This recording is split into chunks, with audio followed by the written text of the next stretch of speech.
In the summer of 1940, the skies above Britain whispered of war, not through the marching of armies, but through the shriek of engines and the thunder of what was unfolding would not be fought in trenches or across battlefields. It would be fought high above the earth in the clouds where speed, steel, and courage collided. After the stunning fall of France in June 1940, Adolf Hitler stood confident. In a matter of weeks, Germany had crushed Poland, Denmark, Norway, the Netherlands, Belgium, and finally, the French. Only one significant obstacle remained: the British Isles. But to cross the English Channel and invade, Hitler needed control of the air. But they were met by squadrons of British Spitfires and Hurricanes, aircraft that matched the enemy in agility and firepower. Dogfights erupted, daily spiraling, twisting battles high in the clouds, with trails of smoke and flaming wreckage marking the outcome. Without it, any seaborne invasion would be suicide. Pilots, many of them barely out of school, returned from one sortie only to be ordered up again within the hour. Some never came back. Along the coastline, a chain of tall towers scanned the skies, feeding real-time information to her fighter command. The RAV's radar system and coordinated command structure allowed them to efficiently intercept raids. And as German bombers pushed deeper into British territory, they often flew beyond the range of their fighter escorts, making them vulnerable to attack. Fighter bases were repaired, planes refueled. Morale, once hanging by a thread, began to recover. It proved that air power could decide the fate of nations. But more than that, it showcased the unyielding spirit of those who took to the skies not for conquest, but for defense. And though the bombing of London was devastating, it gave the RAF room to breathe and strike back. These were followed by larger air raids on RAF airfields and radar installations. On August 24th, a German bomber accidentally dropped bombs on London. In retaliation, Britain bombed Berlin. The Luftwaffe launched one of its largest attacks yet, expecting to overwhelm British defenses. But the RAF was ready. British fighters rose in waves, intercepting and destroying German bombers with brutal precision. Over 60 German aircraft were lost that day, compared to just over 24 RAF fighters. Outraged, Hitler changed course. The Luftwaffe's focus shifted away from RAF airfields and onto British cities. The Blitz had begun. The goal was simple: wear down the RAF, weaken its response capability, and open the skies for a final knockout blow. It was the world's first integrated air defense system, marvel of engineering and organization that gave the British precious minutes to scramble fighters in time. The skies over Britain, once filled with fire and death, now echoed with defiance and survival. Against overwhelming odds, a nation had held its ground. The Luftwaffe, Germany's powerful air force, was tasked with delivering that control. Its mission: annihilate the Royal Air Force, destroy Britain's radar stations, cripple airfields, and demoralize the British population. Yet the RAF had something beyond just aircraft. They had innovation, resolve, and a unique home field advantage. They would be fighting over their own territory, allowing shot-down pilots to return to battle and damaged aircraft to be quickly repaired. Only then would Operation Sea Lion, the planned invasion of Britain, become feasible. Facing the Luftwaffe was the Royal Air Force, under immense pressure and outnumbered. But perhaps Britain's greatest weapon was one the Germans had not fully grasped: radar. The Luftwaffe's campaign began in early July with probing attacks, striking shipping convoys and ports in the English Channel. German bombers, escorted by Messerschmitt Bf-109 fighters, soared over the channel in waves. On the ground, repair crews worked tirelessly. Fuel lines were patched, cannons reloaded, bullet holes sealed. Despite their numerical superiority, the Germans began to experience setbacks. Frustrated by the lack of decisive progress, Hitler ordered a shift in strategy. This decision proved crucial. By leaving RAF infrastructure mostly intact, the Luftwaffe gave Britain a reprieve. The turning point came on September 15th, a day that would later be known as Battle of Britain Day. The Luftwaffe had failed to achieve air superiority. Operation Sea Lion was postponed abandoned, and history had been made. This was the first major campaign fought entirely in the air. As the snow deepened over the Ardennes, both fear and disbelief rippled through the Allied command. This wasn't a minor skirmish. It was the largest German offensive since D-Day, and it was working. If it fell, German forces could fan out across Belgium and threaten the entire Allied front. But inside Bastogne, the 101st Airborne Division, low on ammunition, food, and medical supplies, dug in and refused to yield. American lines bent and broke under the force of Hitler's surprise gamble. thousands of U.S. troops were either killed, wounded, or captured in the opening days. The town of Bastogne, a vital road junction, quickly became the focus. The siege was lifted, but the battle raged on into January. The German advance had failed to meet its objective. German losses were similar, losses the Reich could ill afford at this late stage of the war. Instead of splitting the Allies, it had united them in common defense. It would forever be remembered as one of the most brutal chapters of World War II, a fight for survival, honor, and the very soul of freedom. The Allies, bloodied but unbroken, would now push relentlessly toward the heart of the Reich. Hitler had counted on capturing Allied fuel dumps to keep his tanks moving. Instead, his forces were stuck in snowdrifts and vulnerable to Allied air attacks. Outside, the Germans demanded surrender. Inside, Brigadier General Anthony McAuliffe famously replied with a single word, nuts. The defenders knew they might be overrun, but surrender wasn't an option. General Patton, commanding the U.S. Third Army in the South, pivoted his troops north in one of the most remarkable maneuvers of the war.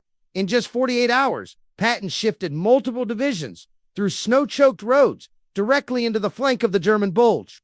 They held fast in frigid trenches, fighting against elite German panzer divisions. Meanwhile, Eisenhower ordered a massive counter.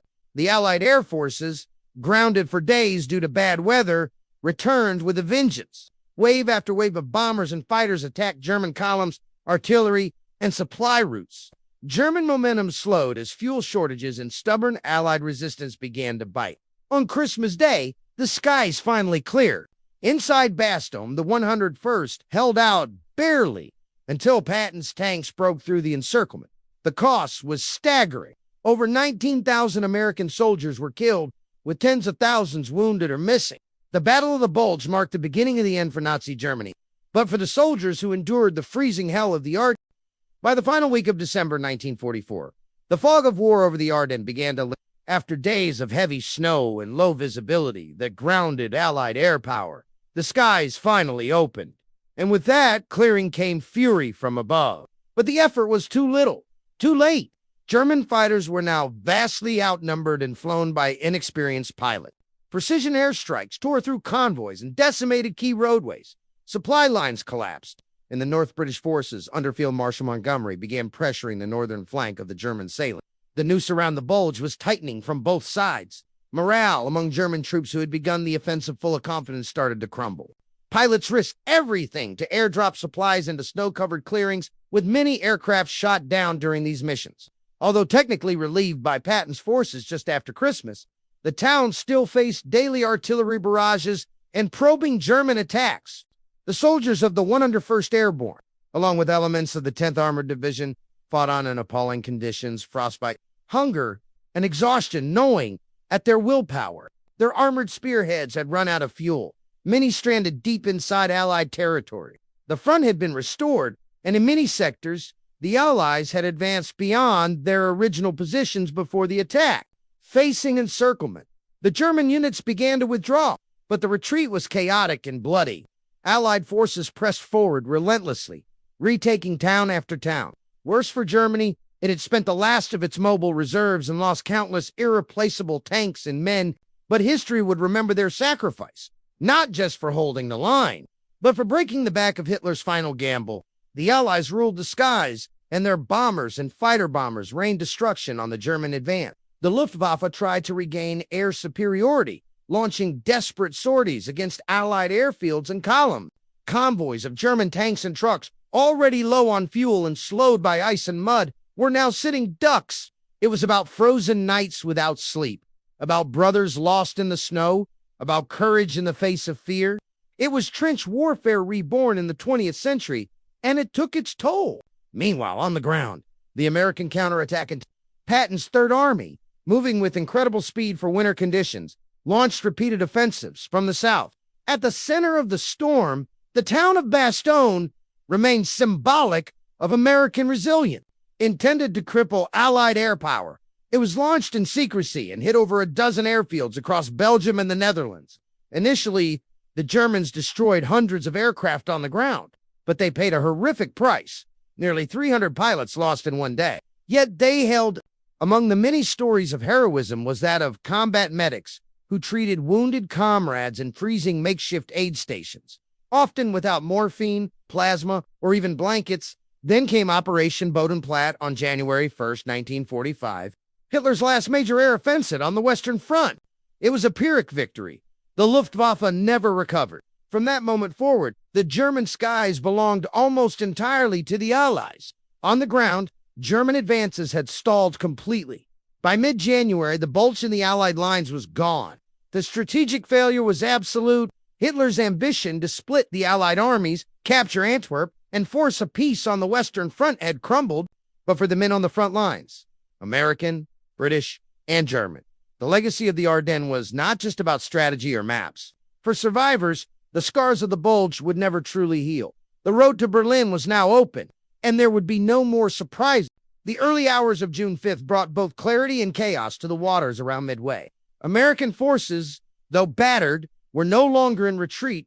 It was a race against time. Bombers were fueled, wings armed, and orders shouted across flight decks. Among the pilots, fatigue mingled with a grim sense of duty. These weren't just ships, they were floating fortresses of air power, each holding generations of naval experience and hundreds of irreplaceable pilots and crew. The Japanese Navy, once poised to dominate the Pacific, was now severely crippled. They knew the stakes eliminating Hiryu meant total carrier supremacy in the Central Pacific. For 6 months following Pearl Harbor, Japan had expanded its empire, rapidly taking the Philippines, Malaya, Singapore, and countless islands. The Allies appeared powerless to resist, but Midway changed the narrative. He had trusted in codebreakers who uncovered the Japanese plan. He had entrusted young, untested pilots to fly against impossible odds. And he had committed his limited carriers to a high-stakes confrontation that could have ended in disaster. But it didn't. It ended in triumph. Families of the dead were often not told the full story. The once confident aura of Japanese naval invincibility began to crack. The Japanese carrier fleet, once seen as invincible, now reeled from devastating losses. It proved that war is not only fought with weapons, but with minds sharp enough to predict the enemy's move, and hearts strong enough to risk everything to stop it. It reminded the nation that resilience, when paired with intelligence and bravery, could shape the course of history. Their ambitions of striking Hawaii again or pushing into Australia were abandoned. Pilots had flown through fire and fury to strike at the heart of an advancing empire, and naval commanders had gambled everything, knowing that failure could mean the loss of the Pacific itself. They would no longer control the tempo of the war. The carriers Akagikaga and Soryu were either engulfed in flames or already beneath the waves. The remaining carrier Hiryu had launched desperate strikes, but now stood alone, isolated, and targeted. It wasn't the end of the fighting, far from it. Battles at Guadalcanal, the Solomon Islands, and countless atolls still lay ahead. But Midway marked a moment when American industrial power, tactical ingenuity, and raw courage began to reverse the tide. American reconnaissance aircraft had located the Hiryu late in the day. Around 5 p.m., waves of American dive bombers pierced the clouds. With practiced precision, they descended upon the Japanese. The carrier's crew fought valiantly. Anti-aircraft guns thundered. Evasive maneuvers were executed, but nothing could stop what followed. The carrier Yorktown had been lost, but Enterprise and Hornet remained operational. More importantly, the core of America's naval aviation, the doctrine, the leadership, the courage had proven superior. Explosions erupted across Hiryu's flight deck. Flames danced high into the sky. Her fate was sealed. By morning, she was abandoned, left to sink into the deep Pacific. The loss of all 4 Japanese fleet carriers stunned Tokyo.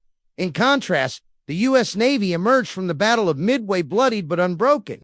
But the cost of victory was more than ships and steel.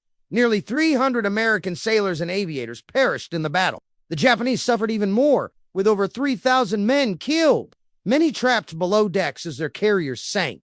The Pacific had become an unforgiving graveyard for a generation of warriors. What made Midway so significant was not just the ship's loss, but the shift in momentum.